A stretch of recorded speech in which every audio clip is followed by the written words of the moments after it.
হ্যাঁ ভাইয়া, সেটা আমার ছবি। কি করেন আপনি? আমি কোনো কাজ করি না। তো আমার দাদি আছিল, উনি মারা গেছে আজকে 1 সপ্তাহ হয়েছে। আমার ছোট ভাই আর আমি আছি, সেলাই মেশিনের কাজ করি। বিয়ে শাদী হয়েছে আপনার? না, বিয়ে শাদী হয়েছে না। ওই যে দাদির কথা বললেন, বাবা মা কোথায়? আমার বাবা অনেক আগে মারা গেছে।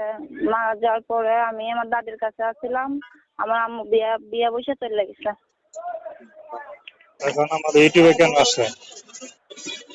ইউটিউবে এসে একটা ভালো মনের মানুষের জন্য, যে ভালোবাসবে, পাশে থাকবে, তাকে জীবন সাথী করে বিয়ে করবো সেজন্য। কোনো পছন্দ আছে আপনার?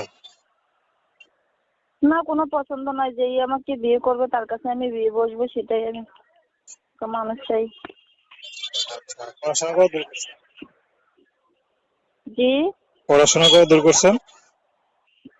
ক্লাস 3 পর্যন্ত লেখাপড়া করছি। কোরআন শরীফ খতম দিছি 3 বার 5 ওয়াক্ত নামাজ পড়ি বর্তমানে। তো দর্শক, আপনার শান্ত আবুর কথা শুনলেন। তো প্রেম, ভালোবাসা, সাহায্য, সহযোগিতা, বিয়ে শাদী করা একান্ত আপনাদের ব্যক্তিগত ব্যাপার।